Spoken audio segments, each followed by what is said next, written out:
I've accepted that when you take on crime, you take on corruption, and you take on the status quo of criminality, meaning that you take the fight to them fearlessly, what it will inevitably lead to is that you would be subject to the most vicious of attacks and personal attacks on your character if you don't participate in the same manner as those who engage in corruption, criminality, and those intent on protecting the status quo of a continuation of those elements. I'd like to start today's contribution, Madam Speaker, by thanking all of the men and women in Trinidad and Tobago Police Service or Defense Force or traffic wardens, the fire services, all of the arms of national security, including our intelligence services, for what I've seen described by the Commissioner of Police as the safest carnival ever. Because you see, Madam Speaker, after all of the ramblings, all of the misinformation, and sometimes, unfortunately, the untruths, the fact is that the Carnival of 2020 and the Carnival of 2019 were amongst the safest in Trinidad and Tobago, and I thank the men and women for that. I'll also go on to say, Madam Speaker, that it is useless saying that we should not politicize crime. It is obvious that the opposition has decided since 2015 to do so. The UNC's strategy, Madam Speaker, obvious to the population of Trinidad and Tobago and those beyond our shores looking on, has been to fearmonger, to scare people, to spread misinformation, and, importantly, in this house and the other place, to slow down and, in some cases, to blatantly block various initiatives to combat criminal activity. The opposition has been intent since 2015 to block initiatives to tackle the issues related to crime and criminality, and one must wonder why. So unfortunately, Madam Speaker, but not surprisingly, the opposition's obvious strategy is to politicize crime. But you see, the question that the population are asking, Madam Speaker, is a very simple one. The question that the population are asking, and especially the civic-minded and right-thinking members of the population are asking now, is how far is the UNC opposition willing to go to promote crime? Because you see, Madam Speaker, crime is not a new phenomenon.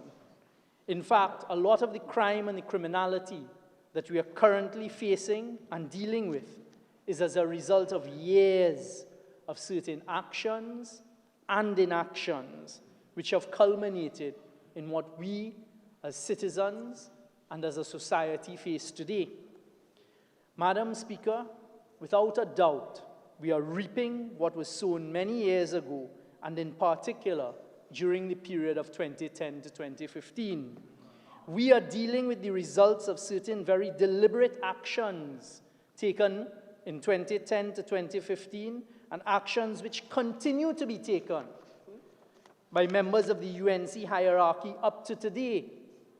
Actions which continue to be taken by members of the UNC hierarchy up to today in their collaboration and their communications with those in the criminal world.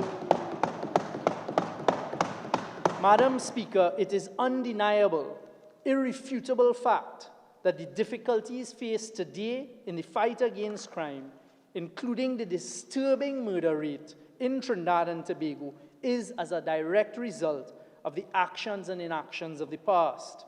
The murder rate rightly concerns every civic-minded and right-thinking citizen of Trinidad and Tobago, and it has been increasing.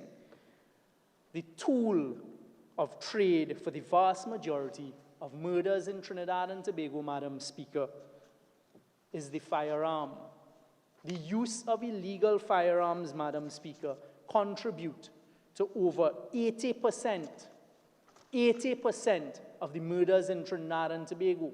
Over 80% of the murders of Trinidad and Tobago are being carried out by those who are engaged in criminal gang activity in one form or the other. So immediately one must ask, What do you do to tackle the scourge of illegal firearms and the scourge of gang activity? And what do we do as parliamentarians to tackle that? And I'd like to start, Madam Speaker, by reference to certain information that was provided to a Joint Select Committee on National Security by none other than the Commissioner of Police recently in a report that was laid only today. And what the Commissioner of Police says to the population, Madam Speaker, is, and this is very important, because all of the screams and the shouts and the rants and the raves are designed to camouflage and to sweep under the carpet this important information. The Commissioner of Police has told the population via a Joint Select Committee in a report laid today that there was a reduction in every violent crime, inclusive of homicides, between 8 to 15% from August 2018 to August 2019. Pause. What is the relevance of August 2018? The first thing you do is you put in place leadership. The first thing you do, Madam Speaker, in the fight against criminality is you ensure there is permanent leadership. The body constitutionally charged with dealing with crime in Trinidad and Tobago is the Trinidad and Tobago Police Service. In August 2018, this government appointed a permanent Commissioner of Police, regardless of his previous curriculum, his previous CV. And I want to remind the population that even though the current Commissioner of Police, who is doing an excellent job, was a former advisor to the member for Siparia as Prime Minister and a former Minister of National Security for the UNC government, she's now, the member for Siparia is now shouting across the floor, he's a good soul. But I remind the population today through you, Madam Speaker, when we came to this House to elect and select a permanent Commissioner of Police, not a single soul in the opposition, not a single member of the opposition supported the Commissioner of Police. But the member and the member for Siparia, let us remind the population, screaming he's a good fella, fired Gary Griffith. Fired Gary Griffith for telling the truth. Fired Gary Griffith for telling the truth in protection of an Attorney General who is now before the criminal courts, her Attorney General, in 2 sets of criminal charges. And that is the UNC plan for crime. The UNC plan for crime speaks on the record to the population of Trinidad and Tobago. Members of Cabinet, don't tell the truth. If you tell the truth, be fired, because I'm going to protect an Attorney General who is now before the criminal courts with 2 sets of criminal charges. To get back to what the Commissioner of Police is telling the population, there was a reduction of every violent crime, inclusive of homicides, between 8 to 15% from August 2018 to August 2019. I became the Minister of National Security on the 6th of August 2018. So a year later, the murder rate and all serious violent crimes had been reduced by 8 to 15%. The next thing is that in the first 6 months of 2019, Madam Speaker, this is according to the Commissioner of Police, there was a 12 to 13% decrease. So everything was going well in 2019. The trajectory was going well. It was heading downwards. So the question the population must then ask is what happened? The question the population must then ask is who is it that stands to benefit from an increase in crime and an increase in murder in Trinidad and Tobago? So having not supported the appointment of a permanent Commissioner of Police, and I'll also remind the population, in fulfillment of one of our manifesto promises, by December 2015, we had laid in this House, Madam Speaker, an order to simplify the appointment of a Commissioner of Police. And who was it that went and challenged that? And the only success they had was that that order said that the Minister of National Security must trigger the process. Common sense. Because at the end of the day, the government is being held responsible for crime and the fight against crime. So the government then said, well, we will start the process for the simplifying of the appointment of a commissioner of police. The courts found there should be no government involvement in terms of starting the process. It was taken out, the process started, and we ended up finally with a permanent commissioner of police in August 2018 without a single vote of support by his former colleagues, the members on the other side. Let's get back to illegal firearms. Because if 77 to over 80% of murders are committed through the use of illegal firearms, what do you do about it? So in 2012 to 2015, the then government passed two important pieces of legislation. And you have the current Commissioner of Police saying that is one of the main pillars of what helped him when he was the Minister of National Security in the reduction of murders. Anti-gang legislation and bail amendments. The bail amendments, Madam Speaker, are bail amendments targeting specifically anyone found in possession of illegal firearms. We met the most vociferous of opposition when we came now, as the government, to continue those two pieces of legislation. The opposition, the UNC opposition, told the population of Trinidad and Tobago they will not support anti-gang legislation. It was on 2 or 3 occasions they told the population they will not support it. It is when the population screamed that you need to have bipartisan support to tackle the scourge of gang activity, the opposition finally capitulated and supported. I'll come to that in a short while. Currently, over 80% of the murders in Trinidad and Tobago are being committed through the use of illegal firearms. And I ask again, because the population asked this question, Madam Speaker, through you, why would any person have in his or her possession an illegal firearm? A firearm is designed to kill. The sole purpose of a firearm, Madam Speaker, is to kill someone. Why would anyone have possession of an illegal firearm? So we came to the Parliament with legislation to deal with it at the request of those charged with the constitutional responsibility of arresting crime. Because none of us in here, apart from performing a citizen's arrest, which I'm sometimes very tempted to do, can arrest anyone, or can charge anyone, or can prosecute anyone. That is the purpose of the police. The police have asked, if you're calling upon us to bring down the murder rate, and over 80% are being committed through the use of illegal firearms, when we catch the perpetrators in possession of these weapons of death, do not permit them bail.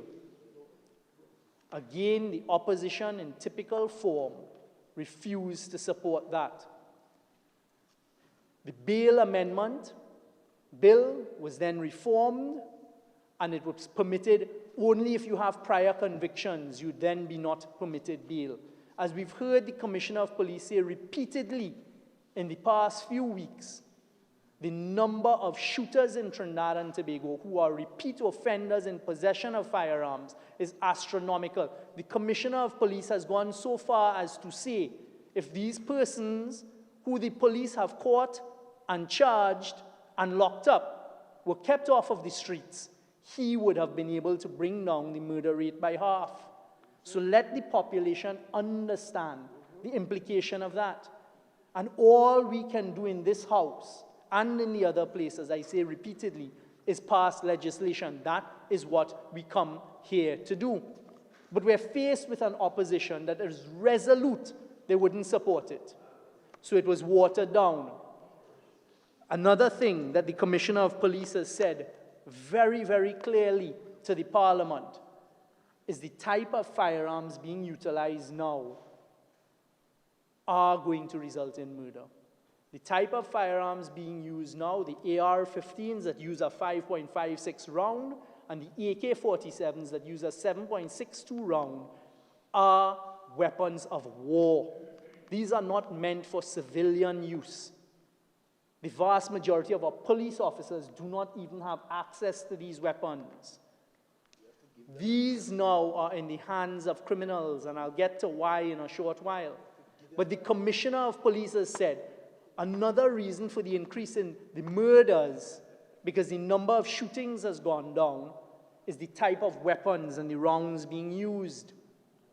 So we came to Parliament and we said anyone found in possession of an automatic firearm, an AR-15 and an AK-47, with these types of rounds should not be granted bail.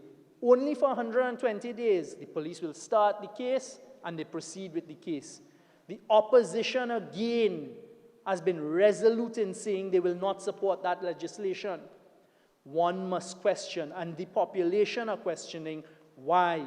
Why is it that the opposition, the UNC opposition, wants persons to be in possession of automatic firearms? And these are the firearms that are driving up the murder rate. So answer the population here today. Why is anyone found with an automatic firearm, a machine gun, an AR-15, or any incendiary device or bomb, a hand grenade, should be allowed bail? Because that is what the UNC opposition is telling the population. So don't call upon the Commissioner of Police and the men and women in the police service to reduce murders if you're not prepared to help them take those who are committing the murders off of the street. Do not stand here and in other places outside with the hypocrisy just to politicize crime and just to attack the Minister of National Security and to attack the Chairman of the National Security Council, as the member for Naparima started to attack the Honourable Prime Minister, the Minister of National Security, the Attorney General, and the other members of Cabinet, saying, what are we doing? The first thing we should do is no bail for those with automatic firearms. But no, the opposition are the only ones in the country who see it fit that murderers, shooters in criminal gangs should continue to be permitted access to these weapons of war unimpeded. The small island next door to us of Barbados, with a population of less than 200,000 people, have taken a decision and have said no bail for anyone found with any illegal firearm for 2 years. That is how you deal with a rising murder rate. But what do the opposition sit here and do? No, they will not support that. But when they were in government, the PNM opposition supported the anti-gang legislation as well as the bail amendments. I remind the population. So, allow persons to continue to be in possession of weapons of war and other illegal firearms, and don't expect it to affect the murder rate. The anti-gang legislation, very often we hear it being bandied about because you see, the population pressured the opposition to support for the passage of the anti-gang legislation. Again, the member for Siparia laughs, but we will all recall that we came here in under 6 months. They voted against it twice. The opposition then said, when the public outcry became too much, bring it to Parliament, come to Parliament, shorten the time frame of 6 months, and we will support it. You see, facts are a stubborn thing, and that is exactly what happened. So the anti-gang legislation is in place. So now the cry is, before anyone was charged, well, it's not being used. Again, the population is smarter than that. It is not retroactive, so the investigations had to begin at that point. And I am happy to see that since the anti-gang legislation has been in place, there have been a number of significant criminals charged. So now the cry is for conviction, but conviction is not in the police's hands, nor is it in this executive's hands. They may have persons in the judiciary who they can get to do what needs to be done. We don't operate that way, Madam Speaker. People in the judiciary to do their bidding. He's attacking the judiciary and attacking us. Member for Portisfield, North St. Anne's West, I would uphold and ask you to state that. Thank you very much, Madam Speaker. Withdrawn. Madam Speaker, the point is that all the police can do is detect crime, investigate crime, and charge persons for crime. And that is what has happened under the anti-gang legislation. But you see, Madam Speaker, some of the people that were charged under the anti-gang legislation recently included persons being charged for being gang leaders. And one of those persons who was charged and is now out on bail once again is someone that certain members of Parliament on the other side may be very familiar with. He is very familiar with the person. So, Madam Speaker, this anti-gang legislation is being utilized by Trinidad and Tobago Police Service. Major gang leaders have been charged.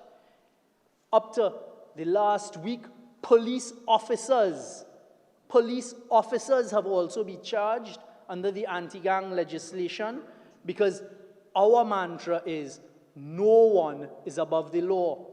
And every step of this PNM administration since 2015 has shown that there has not been any interference in any police investigation. There has not been any interference in the police's work. So gang members have in fact been charged. There is multi-agency work being done under the anti-gang legislation. Because you see, it's not only about the charges, it also provides specific powers and very different express powers to those who are in law enforcement and in intelligence. And there will be more charges to come, I can assure the population. The next problem that you have is with respect, occasionally, to the prisons. And yes, you can use jammers to an extent with the prisons. But anyone who does any research, and I used it in the other place in a debate on the amendments currently being proposed for the Interception of Communications Act, in the United States and in Europe and in every country where there are prisons, there are reports that there are still contraband cell phones and other modes of communication being utilized by prisoners in prison. We are no different. So what do? Again, to tackle that scourge, we come here, Madam Speaker, to Parliament to pass legislation to criminalize. That is what the legislation is for, Madam Speaker. The population needs to know that this Interception of Communication amendment being proposed is to criminalize conversations with prisoners who are incarcerated and utilizing contraband phones. I saw a few days ago the member of opposition being quoted in a Newsday article saying that the opposition will not support that. So again, on behalf of the right-thinking and civic-minded citizens of Trinidad and Tobago, I ask the opposition why they would not support the criminalizing of prisoners who are incarcerated speaking on cell phones to persons on the outside. Because that is a question, that is a pertinent question. So, and as my colleague, member for Diego Martin Northeast is whispering to me, it may be for personal reasons. It may be for personal reasons because deputy political leaders of the opposition like to have conversations with those prisoners. Obviously. So again, Madam Speaker, through you, I put the population on notice that if you're really serious about tackling crime, and not only rah-rah and screaming and shouting, but really tackling crime fearlessly on the premise that no one is above the law, why is it that the opposition would not support bail amendments to stop persons from being in possession of automatic firearms? Why is it that the opposition would not support legislation to criminalize prisoners having cell phones and communicating with those on the outside? We heard a short while ago, Madam Speaker, the rambling and rantings as to what the UNC's crime plans were, what they utilized when they were in government, what it is they did in government, and what they hope to do at some point in the future, hopefully never granted by the citizens of Trinidad and Tobago. But I'd like to remind the population at this stage, Madam Speaker, through you, of the initiatives utilized by the United National Congress when they were in power between 2010 and 2015. What is it that they did in the arena of crime or crime fighting? Probably crime. The first thing they did, or one of the first initiatives, was destroy facial recognition. Get rid of facial recognition at our airports. Great crime initiative. The question is why? And that great crime initiative, of course, is sarcastic. The second thing they did is attack and destroy our intelligence services. Destroy the SSA, destroy the SIA, get rid of people, appoint Rishmi Ramnarayan, but also let the country not forget they dismantled the equipment that was being utilized. The same Denny that they put on a platform, one of the allegations against them was what happened to the servers that were being used for intelligence. Why were the servers dismantled and destroyed? That is not how you deal with crime. It has all been rebuilt under this administration. The next great UNC crime initiative was to dismantle and destroy SAUT, S-A-U-T-T. SAUT is regarded by all persons in law enforcement as being one of the most successful crime-fighting initiatives, because what it was, Madam Speaker, was a gathering together of multi-agency men and women, specially trained, who were vetted. They passed polygraph tests on an ongoing basis. They did their jobs to the best of their ability, and crime was going down. One of the first, they brought in training from all over the world, Scotland Yard officers, FBI officers. When you go up to Kamuto and you see the facilities built by the PNM, it is built exactly as the best facilities in England and the United States are built. And let the population not forget that between 2010 and 2015, the UNC dismantled that organization, cost the population millions of dollars in damages. They don't like to hear about the cancellation of the OPVs. We'll get to border security, but that is a fact, and those OPVs are now the pride of the Brazilian Navy.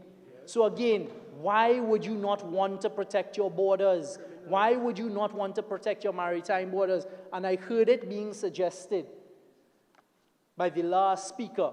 Tell us about the interceptors. Tell us about the vessels we left. I will get in a short while to tell the population or to remind the population there was absolutely no maintenance or proper maintenance in 2010 to 2015 of the 6 hostile fast patrol vessels. So by the time we came into government, those vessels could not be used anymore. The interceptors that have been working so hard to try and get back into the water were not maintained by the UNC. The question is, why would they not maintain these assets? We have gotten the engines, but some of the difficulties we're facing now is because of the lack of maintenance of those vessels previously. They are not being able to stand the rigors of use. We have ordered 2 hostile Cape-class vessels. Fortunately, they're on their way this year. The next great initiative, in the motion, Madam Speaker, it talks about whole of government approach. I want to utilize at this juncture, Madam Speaker, the opportunity to remind the population what the UNC's reference to a whole of government approach in the fight against crime is. It is a program called Life Sport. The UNC's sole program for whole of government approach to promote crime was Life Sport.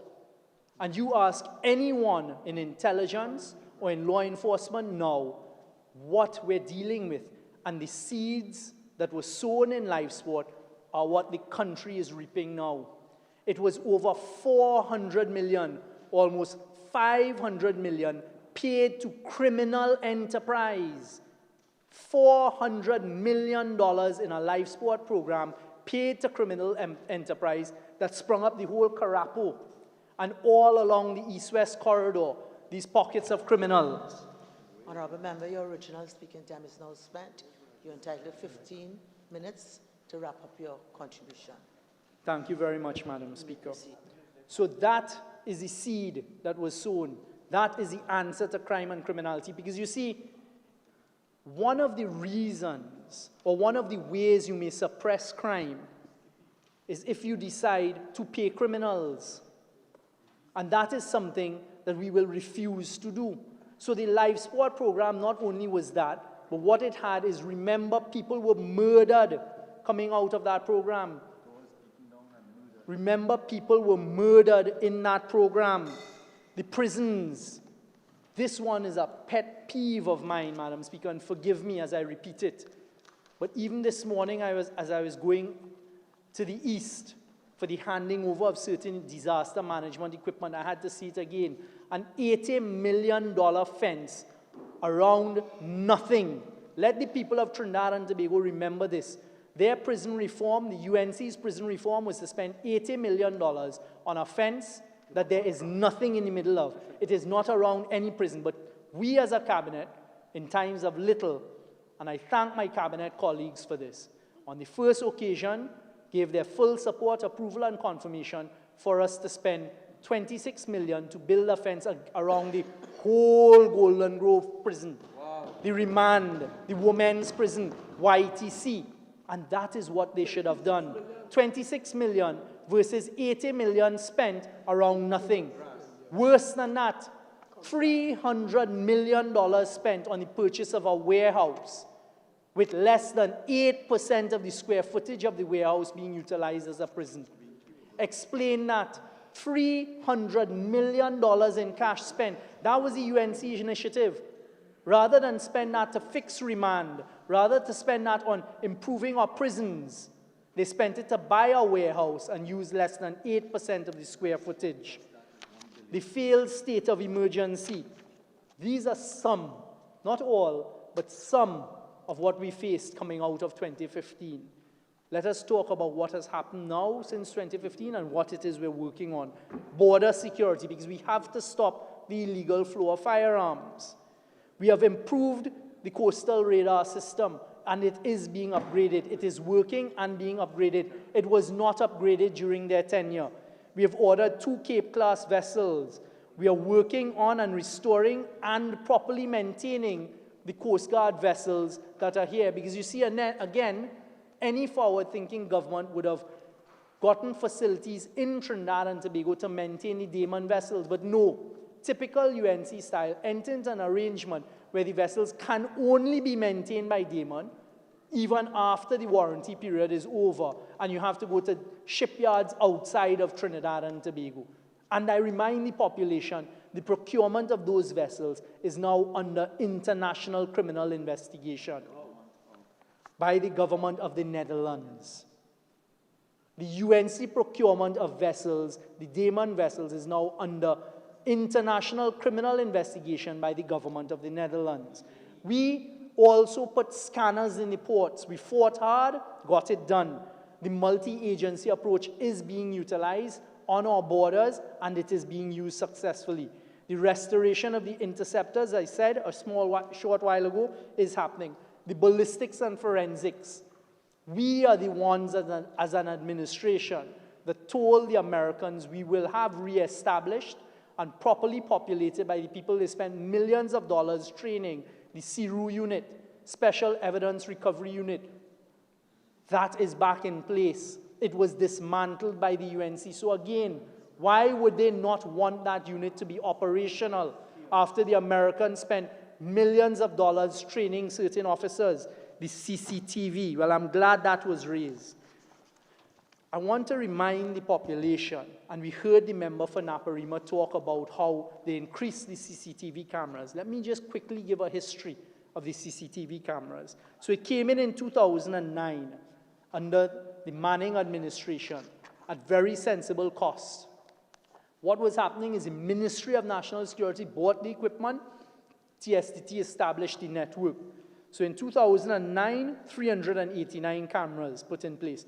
March 23rd, 2010, Ministry of National Security entered into another contract with TSTT for the provision of fiber optic connectivity for 18 cameras, again purchased by the ministry, and then deployed an additional 41 cameras. It all went awry after that. So in 2011, Madam Speaker, what you had was then 18 cameras being added for surveillance bays along the highway by the Ministry of Works at a cost per month of $11,250 a camera.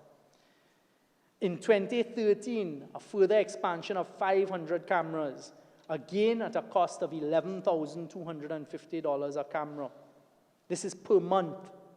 So every month, the contracts entered into under the UNC for these cameras were costing us $11,250 a camera. They then went for an additional, they meaning the UNC, 800 cameras in 2015 at $14,060 a camera. What we did with a lot of struggle, because when you have a contract that inflated, certain people will not want the disruption of status quo.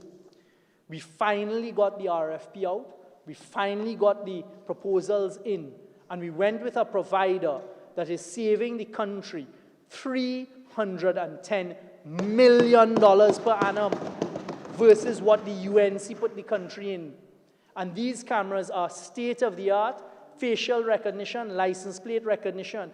We also negotiated and are currently utilizing some free cameras to use with our NOFC. So that is how we do it. The multi-agency approach is working. The Trinidad and Tobago Police Service, our Defense Force, prisons and intelligence services working together, and it is bearing fruit.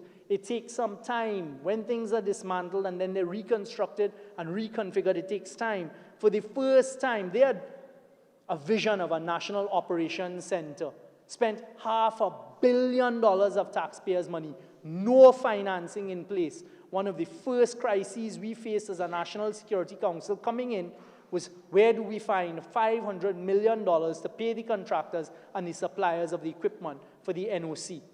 No plan, no financing, nothing in place. The National Operation Fusion Center, as it now will be, is operational. The equipment is working and it is being populated. The technology has been updated at no additional cost to the taxpayers of Trinidad and Tobago. We are soon to introduce a NIFC, National Intelligence Fusion Center. It shocked me coming into office that there had never been one central intelligence unit in the whole of Trinidad and Tobago. So for the first time, this country is having introduced a National Intelligence Fusion Center, which will be similar to the JTAC out of England, which is the Joint Terrorism Analysis Center, which is an all-source intelligence organization. Madam Speaker, the reformation of the Trinidad and Tobago Police Service has also been happening since August 2018. We took certain decisions. In the new structure of the police service, there's for the first time a white-collar crime division.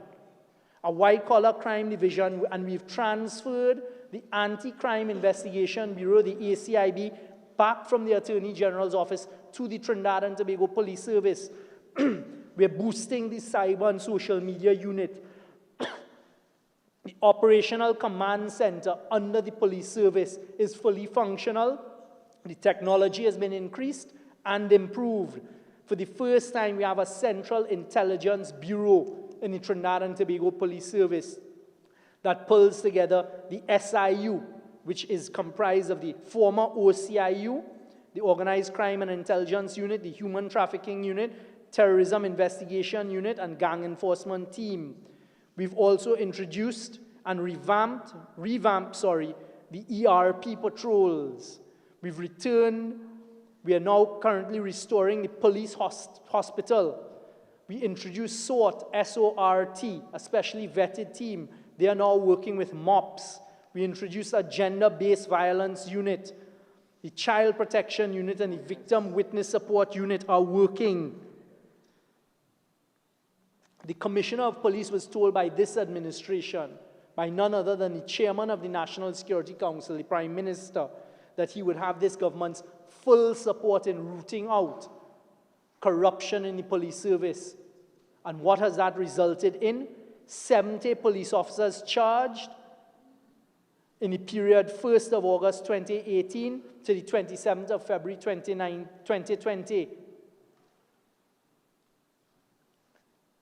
We've also, as I said a short while ago, had recent police officers being charged all the way up to acting inspector, acting sergeant by the Child Protection Unit and our counter-trafficking unit for human trafficking. That is something we're tackling. The use of GPS in ERPs, our operational command center that is working. We got gratis from the Chinese 200 patrol bikes. New state-of-the-art Trinidad and Tobago police stations at Sherburne Road, Roxborough. Another one being constructed in Carenage, one in St. Clair. Non-fatal devices being utilized for the first time. Tasers. What's that? 2 separate police stations in Tobago for those on the other side who may not understand. The Sherburne Road police station and then the Roxborough police station. Right?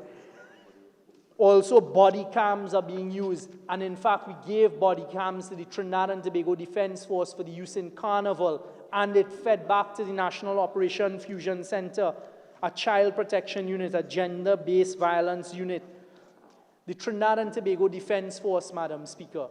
Again, how we dealt with it is we appointed in our tenure 3 permanent Chief of Defense Staff. It wasn't an extension and a buyout of leave of some Chief of Defense Staffs. And the current Chief of Defense Staff has years to go to give the service, the Defense Force, the ability to ground itself. This weekend, we launched the new air unit.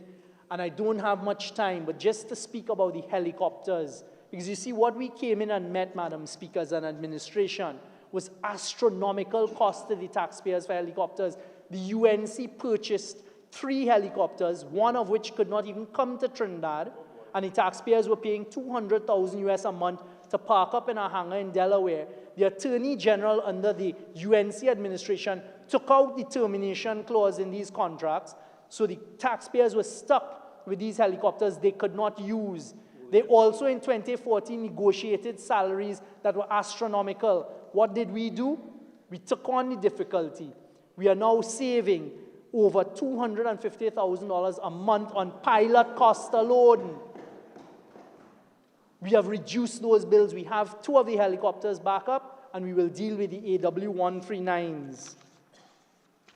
Initiatives being used. The cadet force is operational with over 70 cadet forces deployed throughout Trinidad and Tobago.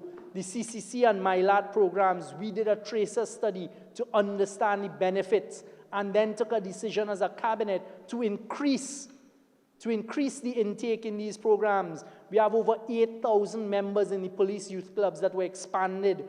We are about to launch the youth development and apprenticeship centers. We transferred both the Chatham and the Puerto Presto centers to national security. The Puerto Presto center has been repurposed for the utilization of females between the age of 15 to 18, and Chatham would be used for males between the age of 15 to 18. These are some of the initiatives. I spoke about the launching soon of a program based along the lines of cure violence, because we are getting down on the ground. We're going to have people going into the communities and to deal with it. I heard the shallow and useless talk and conversation about the consultation with stakeholders. That was at their request. That was at the business community's request to meet with the heads of national security. As I've said many times before, the empty vessel makes the most noise. The empty vessel is the one who meets with them.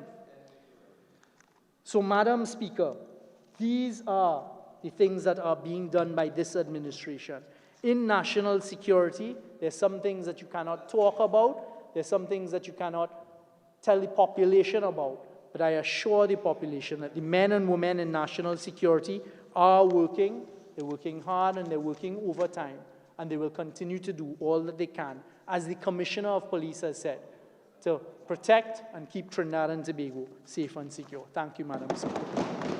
Member for Cyprian.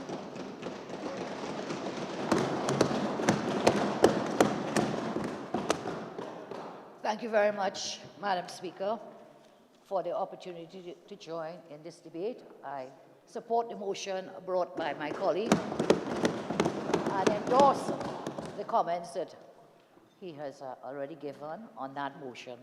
You know, as I listen